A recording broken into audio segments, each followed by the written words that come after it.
이미 전장은 록스 해적단, 로저 해적단, 그리고 해병이 뒤엉켜 혼란스러운 상황이었습니다.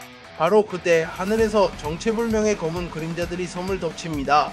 이 기괴한 형체들은 단순한 악마의 열매 능력이라기엔 너무나도 이질적이며 그 존재감만으로 꼴 디 로저, 몽키, 디가프, 심지어 샬롯, 링링, 빅맘과 카이도 같은 전설적인 인물들조차로 표현되는 극도의 경악을 금치 못합니다. 뭐냐 이건 대체라는 링링의 대사에서 당혹감이 묻어납니다.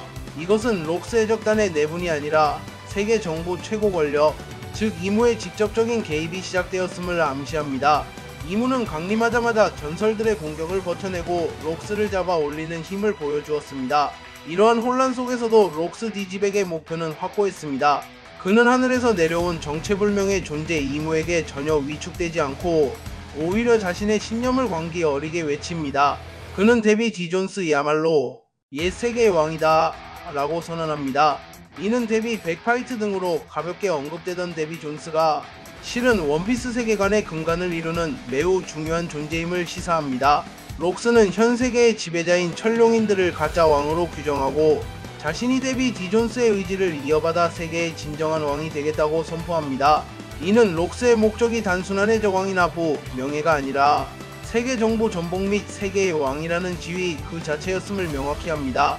그의 이념은 D의 의지와도 깊게 연관되어 보이며 신이라 불리는 천룡인들에게 정면으로 반기를 드는 가장 위험하고 근원적인 사상이었습니다. 갓벨리 사건은 단순한 해적 소탕이 아니라 신을 자처하는 자들과 옛 왕의 의지를 잇는 자의 이념 충돌이었던 것입니다. 이무는 록스를 보며 내 놈만 없애버리면 이라며 록스를 명확한 제거 대상으로 지목합니다. 이는 세계 정부가 록스의 존재와 그의 이념을 얼마나 위험하게 여겼는지를 보여줍니다. 또한 록스는 거인족을 향해 그놈은 평화를 원하고 있다 라고 말하며 하랄드를 걱정하는 모습을 보입니다. 이는 록스가 하랄드를 아직 친구로 생각하며 이무의 계략에 넘어가지 않길 바라는 것으로 보입니다. 또한 이무는 조이보이라는 단어를 언급하며 그런 놈들은 두 번 다시 나타나지 않아 라고 말하는 장면은 그들이 조이보이의 재림을 극도로 경계하고 있음을 드러냅니다. 갓벨리 사건은 록스라는 위협을 제거하는 동시에 니카 혹은 조이보이와 관련된 잠재적 위협까지 모두 싹을 자르려는 세계 정부의 잔혹한 의도가 담긴 작전이었습니다. 록스 디지백은 옛 왕의 의지를 부르짖으며 이무에게 맞서려 했지만 이무의 정체불명의 힘은 록스의 존재 자체를 뒤틀기 시작했습니다. 록스는 이무의 사악한 힘에 잠식당하며 자신의 의지와는 상관없이 끔찍한 악마의 형상으로 강제로 변이하기 시작했습니다. 이성을 잃고 폭주하게 된 록스는 가장 먼저 자신의 동료들을 향해 무차별적인 공격을 퍼붓기 시작합니다. 그는 자신을 막으려는 듯한 카이도를 향해 강력한 참격을 날립니다. 빅맘이 이 자식 록스도 우리 편한테 무슨 짓이냐 라고 외치는 것은 방금 전까지 자신들의 선장이었던 록스가 이무의 힘에 의해 적이 되어버린 이 비정상적인 상황에 대한 당혹감을 보여줍니다. 빅맘에게 방해된다라고 말하며 날려버립니다. 록스 해적단이 갓벨리에서 와해된 것은 단순한 내분이 아니라 이무라는 외부의 절대적인 힘이 록스를 병기로 만들어 강제로 자신의 동료들을 파괴하게 만든 끔찍한 비극의 결과이기도 합니다. 또한 흰수염도 록스를 막아서지만 록스가 자신의 해적단이 여기 있는 건 방해라고 하자 흰수염은 돌아간 것인지 리타이어 된 것인지 모르겠지만 이후 사라집니다. 록스와 이무라는 두 개의 거대한 재앙이 갓벨리를 휩쓰는 가운데 기적적인 연합이 성사됩니다. 해군의 영웅 몽키 디가프와 훗날 해적왕이 될 꼴 디 로저가 마침내 힘을 합칩니다.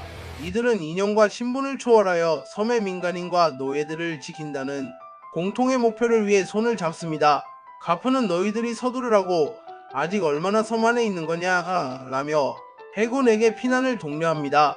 로저 해적단은 로저 거긴 어디야 라고 외치며 동료들과 함께 피난민들을 구출하기 위해 움직입니다. 가프는 구출하라 혹은 대피시켜라 지시하고 자신은 록스를 막아서는 역할을 자처합니다. 이는 가프가 추구하는 정의가 단순한 해적 소탕이 아닌 민간인의 보호에 최우선 순위를 두고 있음을 보여줍니다. 로저 역시 자유를 추구하는 해적이지만 무고한 생명을 외면하지 않는 대인배의 풍모를 보입니다. 이념이 다른 두 전설이 공동의 적을 상대로 연합하는 이 장면은 갓벨리 사건의 가장 상징적인 순간입니다. 가프와 로저가 연합할 수밖에 없었던 이유는 록스의 힘이 상상을 초월했기 때문입니다. 이무에 의해 완전히 악마의 형상으로 변이된 록스는 검은 오라에 휩싸인 채 이성을 잃고 섬 전체를 파괴하기 시작했습니다. 가프조차 뭐야 그 모습이 이라며 경악하고 로저도 그의 폭주를 막으려 합니다. 이는 그들이 상대하는 것이 단순한 록스 디지백이 아니라 이무의 손에 놀아나는 통제 불능의 괴물임을 직감했기 때문입니다. 록스의 이 모습은 이무의 개입으로 인한 강제적인 폭주이며 그 존재 자체만으로 섬 전체를 파괴할 위협이 되었습니다.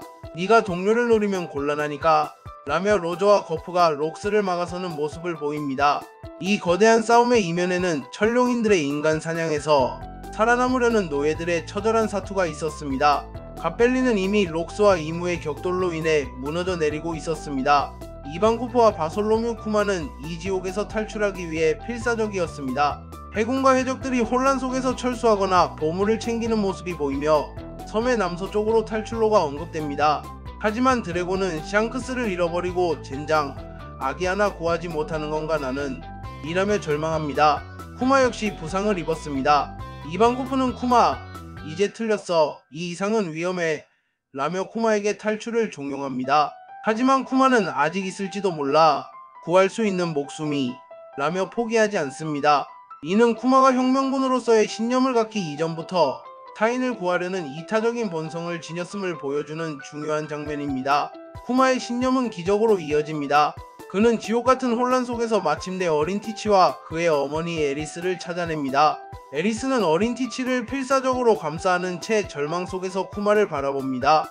중요한 것은 이 절체절명의 순간 쿠마가 결단을 내린다는 것입니다. 쿠마는 자신이 훔쳐먹은 도톰도톰 열매의 능력을 사용합니다. 그는 자신을 포함한 노예들, 이방쿠프, 그리고 티치와 에리스를 향해 능력을 사용하여 딱 소리와 함께 그들을 섬 밖의 안전한 장소로 단번에 날려보냅니다.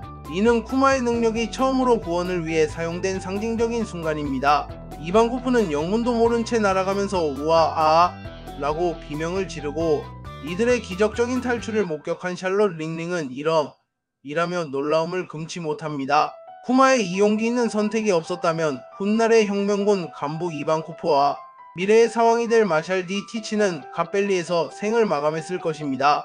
쿠마 일행이 탈출하는 그 순간에도 가프는 자신의 임무를 수행하고 있었습니다.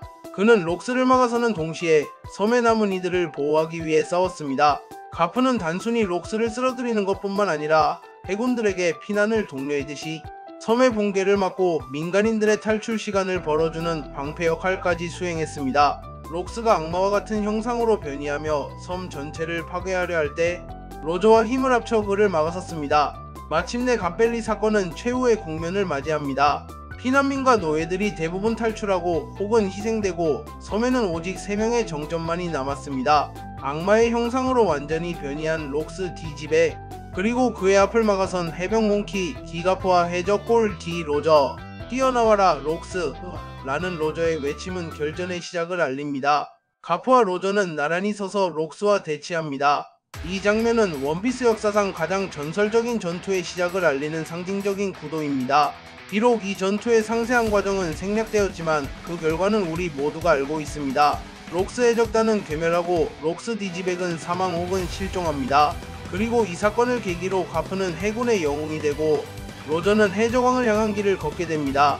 갑벨리 사건은 록스라는 구시대의 괴물을 끝내고 가프와 로저라는 새로운 시대의 두 거목을 탄생시키는 말 그대로 세계의 운명을 가른 분기점이었습니다.